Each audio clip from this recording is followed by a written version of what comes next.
Do you know that roughly 1 million barrels of Nigeria's crude oil is stolen every day? That's 1 million barrels. How do they do it? How is this even possible? And who is responsible for stealing Nigeria's crude oil?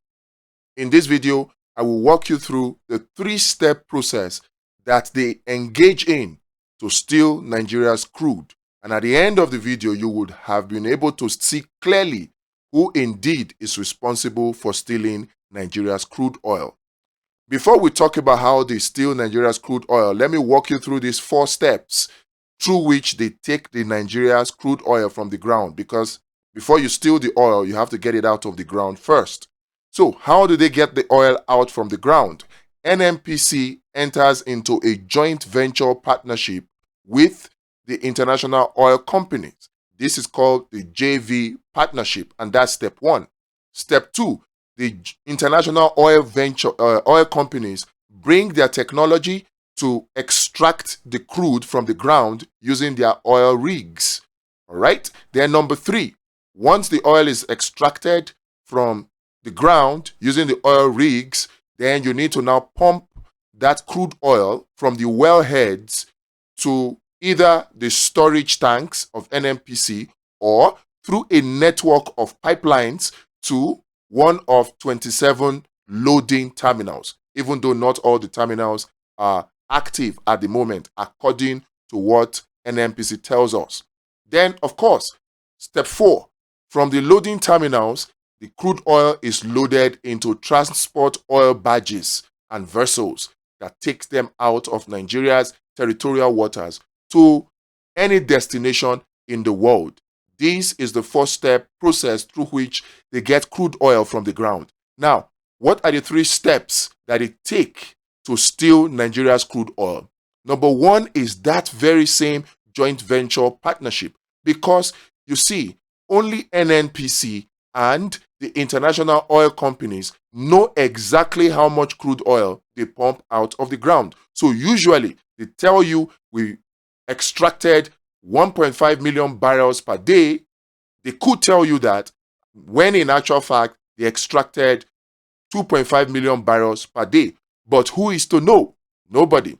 Then what happens? The step 2 is to sell this crude oil in international black market. So it is not reflected in NNPC's official records that they present to Nigeria, because, like I said before, NNPC is like a country on its own. Nobody, apart from those in NNPC, headed by the NNPC's group CEO, know exactly what is going on in there. Not the CBN, not the Minister of Finance, not DSS, not EFCC, nobody. The only person outside of the NNPC who has the capacity to know is the president, who also doubles as the petroleum minister. In fact, not even the Minister of State. That is how serious and how thoroughly guarded what goes on inside NNPC is. Now, once this fuel is sold in international black market, in step 2, step 3 is this money is paid into bank accounts that are outside of Nigeria's financial system, outside of Nigeria's banking system. This is what makes it almost impossible to trace and to track. But you see, one funny thing that will make it clear who indeed is responsible for the stealing of Nigeria's crude oil is the fact that nobody can steal Nigeria's crude oil without the knowledge of NNPC and the IOCs. In fact, it is a connivance between the NNPC and the international oil companies.